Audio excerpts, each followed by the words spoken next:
आज दुनिया में 95% लोगों पर 5% तबका रूल कर रहा है और वो एक अच्छा आइडियल लाइफस्टाइल जी रहे हैं। उनके पास हर तरह की आसाइशें हैं और वो सफ़र करते हैं, हर तरह की कीमती चीज़ें इस्तेमाल करते हैं और इन्जॉय करते हैं अपनी ज़िंदगी को। बहुत ही एक अच्छी लाइफस्टाइल को वो जी रहे होते हैं। और ये सब चीज़ें कैसे पॉसिबल हो रही होती हैं, इसके लिए मैं आपको कुछ सीक्रेट्स हैं बताऊंगी, जिसकी बेस पे वो इतनी इनकम जनरेट कर रहे होते हैं कि वो एक अच्छा लाइफस्टाइल जी सकते हैं।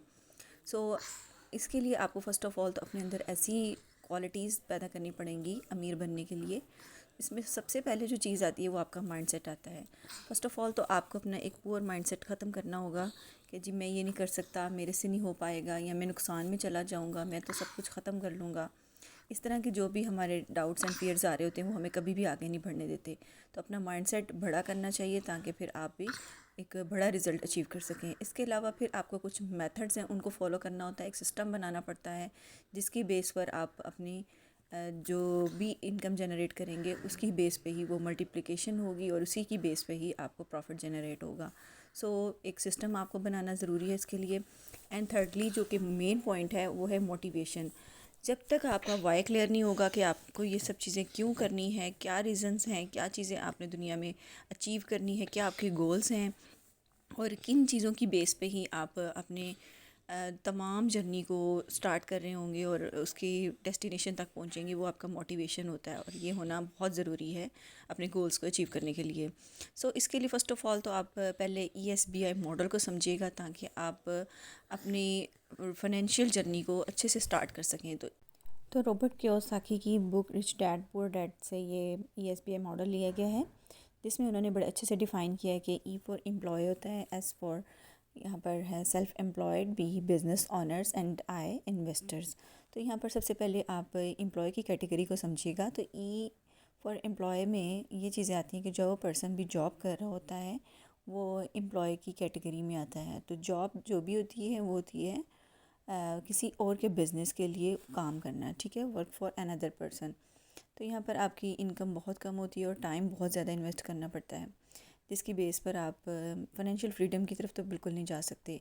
सेल्फ एम्प्लॉयड की कैटेगरी इस तरह से आती है कि कोई भी पर्सन जो कि अपने ही नीचे काम कर रहा होता है, यानी कि वो अपनी ही जॉब कर रहा होता है। इसमें ये आता है कि जिस तरह से कोई पर्सन है जिसकी अपनी शॉप है, तो वो जब तक शॉप नहीं खोलेगा तब तक वो उसके पास कुछ अर्निंग नहीं आएगी। तो ज़ाहिर है वो जितना पैसा लगाएगा उतनी, जितना टाइम लगाएगा उतनी ही उसको अर्निंग होगी। या इसमें फ्रीलांसर्स को देख लें कि वो जितना टाइम लगा रहे हैं, जितना काम करें, उसको उनको इतनी ही इनकम आ रही होती है। और अगर वो बीमार हैं, उनको कोई इमरजेंसी होगी या वो काम नहीं कर रहे, तो उनको कुछ पैसा भी नहीं आएगा। ये होती है सेल्फ एम्प्लॉयड की कैटेगरी। अब आते हैं B कैटेगरी में, जिसमें बिज़नेस ऑनर्स आते हैं। ये सब लोग ऐसे होते हैं जो कि एक सिस्टम बनाते हैं, एक टीम बनाते हैं जिसकी बेस पे उनको पैसा आ रहा होता है। और ऑब्वियसली जब एक सिस्टम उनके पास मौजूद होता है, इसमें मनी की मल्टीप्लिकेशन भी बहुत स्पीड से हो रही होती है। और इस कैटेगरी में मैं प्रेफर करती हूँ कि सबको आना चाहिए। एंड देन इसके बाद जो कैटेगरी आती है वो है इन्वेस्टर्स की। तो जब बिज़नेस के थ्रू आप इतनी इनकम जनरेट कर लेते हैं तो फिर आप पैसे के ज़रिए ही मज़ीद पैसा बना सकते हैं। तो इन्वेस्टर्स जो हैं वो अपनी इन्वेस्टमेंट के ज़रिए अपनी मनी को मल्टीप्लाई करते हैं। सो एक ये भी इसके एग्ज़ांपल आप इस तरह से ले सकते हैं कि जिस तरह से लोग स्टॉक्स बनाते हैं, शेयर्स ख़रीदते हैं और प्रॉपर्टीज़ पर पैसा इन्वेस्ट करते हैं और इस तरह से उनकी अमाउंट मल्टीप्लाई होती जाती है। लेकिन जब तक आप B कैटेगरी में नहीं आएंगे, आप I कैटेगरी में जा ही नहीं सकते। दिस इज़ वेरी इंपॉर्टेंट कि आपने अगर रिच होना है तो आपको B और I की कैटेगरी को चूज़ करना चाहिए, ना कि E और S की। Is it clear for you? इंशाल्लाह ये आपको क्लियर हो गया होगा।